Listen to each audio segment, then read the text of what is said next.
A message today out of Hebrews chapter 2. And today, the message is called Jesus, Captain of Our Salvation. Starting at verse 6. This is Paul speaking to the Hebrews, and we start at verse 6, and he says, But one, being Job, he's referring to, in a certain place testified, saying, What is man? Speaking to God. Job speaking to God, saying, What is man that thou art mindful of?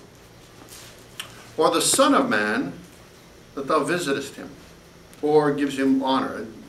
And the son of man here clearly is a reference to Jesus Christ.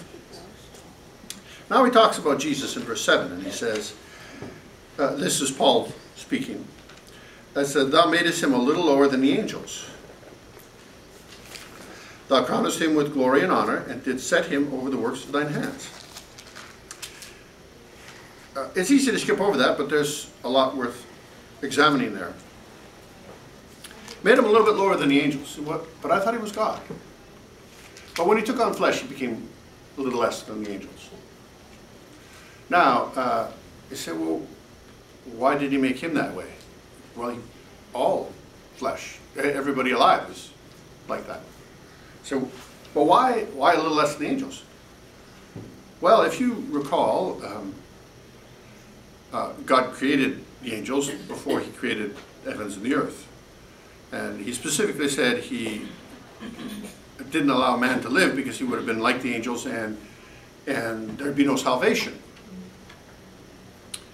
And so we were created a little less than the angels for a very good purpose.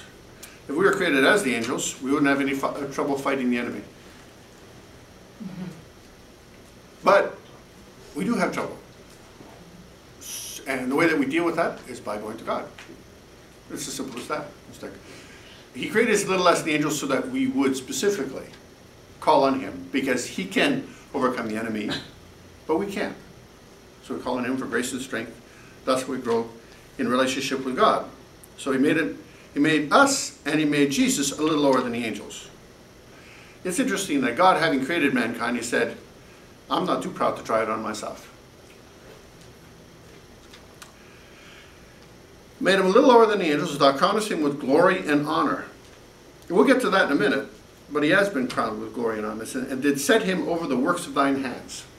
Why did he set him over the works of his hands? Well, this goes all the way back again to Adam. This is something that Paul spoke about also in the New Testament. He said, well, the first Adam had the same dominion. He had dominion over everything. God said so. God told him, you have dominion over everything. All the animals, over the plants, essentially over the whole globe. But he gave that up when he ate from the tree of the fruit of the knowledge of good and evil. He gave that up. His wife was deceived, but he wasn't deceived. She believed what the enemy said. It wasn't about believing what the enemy said. He took from the wife and ate. Didn't have to be deceived. He lost his dominion. Part of what Jesus came back to do wasn't just to die for our sins, but to take back what the enemy had taken. And he did that because he withstood all the temptations of the enemy and didn't give in. Now he died on the cross and he took captivity captive. That is, he took power over death that the enemy had. That's a different issue. But so Jesus became essentially the second Adam.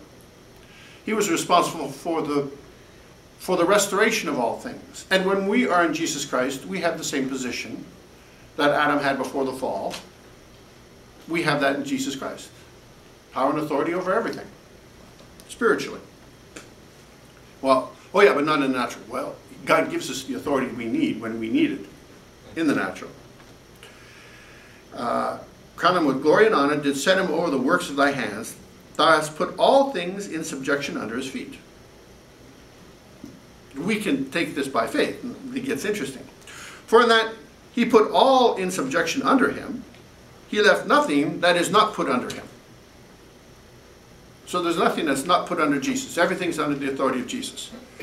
Then he goes on to say, but now we see not yet all things put under him. So okay, we take this by faith, but we don't see that yet. Not all things are under the authority of Jesus. How do we know that? Corruption. Crime, corruption. Corruption in government, corruption all over the place. It's like, and a lot of bad people doing bad things, and it doesn't seem like they're accountable. So it's like, but if everything is under the authority of God, why is he letting it happen? That's a whole different question. But we get steered on course here. That isn't the right place to look. Verse 9 says, but what do we see? We don't see everything under his feet. But what do we see? You see, okay, he has authority, we say by faith, but in the natural we don't see that he has authority over things. And you know, you can get caught up with that. But how come that's happening? And how come this is happening? That's exactly where he doesn't want us to focus. Where he does want to focus is in the next verse. But we see Jesus. It's easy to notice that everything isn't under the authority of God, that there's bad things happening that shouldn't be happening. Easy to see those things. You can get tied up with that and you can get bitter about it. And you can say, well, why should I serve God? He's allowing these bad things to happen. But that isn't the focus. That isn't the place to look. Verse 9 is where we need to look. But we see Jesus, who was made, again, a little lower than the angels. Why? For the suffering of death. Wow. For the suffering of death. And we're not talking actually about the death on the cross. The physical death of Jesus is not the issue. The fact that after he was dead, he went into hell. He tasted, that's the death that the Bible talks about. He tasted death so that we don't have to. That's what's important. His physical death is important, but it's not nearly as important as the fact that he actually went to hell for us, and the Father himself brought him back out. But he went and he tested hell for us so that we don't have to, and that's what it says in the next part here. Lower than the angels, for the suffering of death, crowned with glory and honor. Why? Well, because he didn't have to.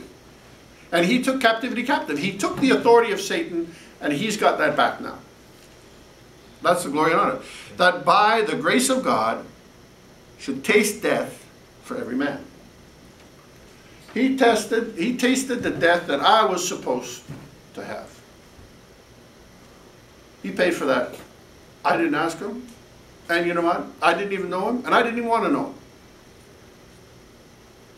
Long before he died on the cross for me. And every person, even the unsaved, he still died on the cross for them. Now that's love. And you know what? He's not even insisting on our serving him. He's not insisting on the unrighteous serving him. He's not even insisting really on the righteous serving him. God never says, you absolutely can't do something. We have free will at all times. Now that's love. After I paid that for someone, I think I'd be a little more insistent on some standards. You ever heard, especially mothers saying that, do you know what I've done for you? Play the guilt card. Play the guilt card. It's like, I'll get you with the guilt card. Jesus never does that. Now that's love. It's like, it's unconditional. He doesn't try to put guilt on you to get you to do what he wants you to do. That's love. That's amazing. That he, by the grace of God, should taste death for every man. For it became him, it says, and then it's like an aside here, for whom are all things, like everything is for him. Why? He's God. Okay. Everything, for whom are all things, and by whom are all things. This is what's amazing. Everything in the physical realm was made by Jesus. And we know that because at the beginning of John it says, in the beginning was the Word. And the Word was with God, the Word was God, and the same was in the beginning with God. He's an aspect of God in the same way that you have a body, a soul, and a spirit. All parts of who you are. But the whole thing is you. You have a body, a soul, and a spirit. And, and so the Word is part of God. It says, but when you read in Genesis, first few chapters, and God said, let there be light. And God said, and God said, and God said. Jesus is the Word, and the Word was spoken and created everything. Everything that you can see, everything in the physical realm was created by Jesus.